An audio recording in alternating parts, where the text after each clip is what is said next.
কংগ্রেসের সঙ্গে কি তৃণমূল কংগ্রেস জুড়ছে? এই জল্পনার মধ্যেই আজ কলকাতায় ফিরলেন মমতা বন্দ্যোপাধ্যায়। দিল্লি থেকে কলকাতায় ফিরলেন তিনি।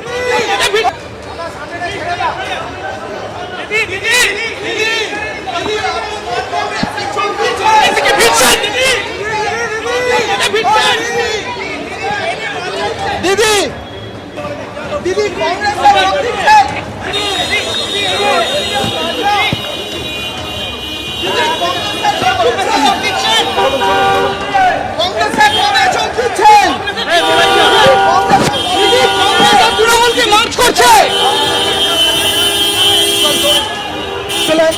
কোথায় কে কার সঙ্গে যুক্ত হচ্ছে তার সময় বলবে। কংগ্রেসের সঙ্গে তৃণমূলের সংযুক্তিকরণ জল্পনা নিয়ে এমনই বললেন অধীর চৌধুরী। কোথায় কিছু যুক্ত হচ্ছে, কোথায় বিযুক্ত হচ্ছে, কোথায় সংযুক্ত হচ্ছে, কোথায় মার্জার হচ্ছে, কোথায় অ্যাকুইশন হচ্ছে, এ ব্যাপারে আমি জানি না কিছু।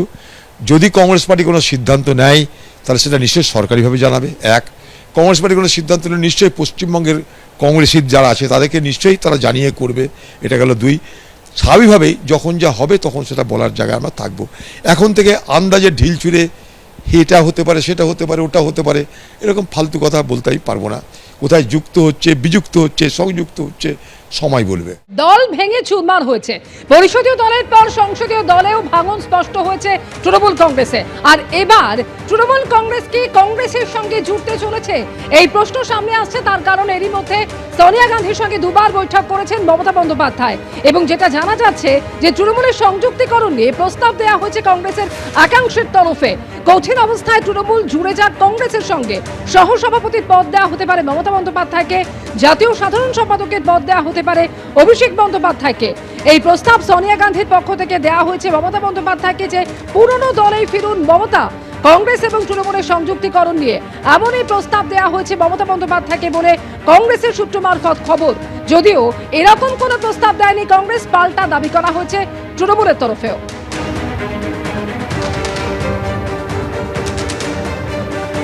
প্রধানমন্ত্রীর ডাকা বৈঠকে যোগ দিতে দিল্লিতে মুখ্যমন্ত্রী শুভেন্দু অধিকারী।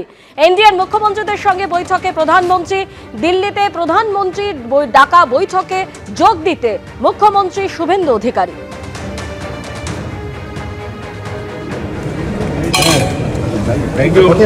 নিজের হাতে ঝালমুড়ি বানিয়ে প্রধানমন্ত্রী নরেন্দ্র মোদীকে খাওয়ালেন মুখ্যমন্ত্রী শুভেন্দু অধিকারী।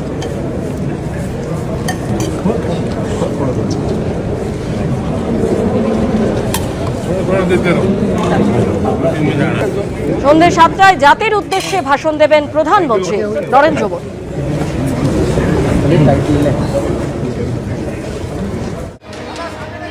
কংগ্রেস তৃণমূল কংগ্রেসের সংযুক্তিকরণ প্রসঙ্গে বিরোধী দলনেতা ঋতব্রত বন্দ্যোপাধ্যায় তিনি বলছেন, আমরাই তো তৃণমূল, আমরা তো কংগ্রেসের সঙ্গে মিশে যাচ্ছি না, আমাদের সংখ্যা 64, আমরা তো তৃণমূল, দল ভেঙে চুরমার।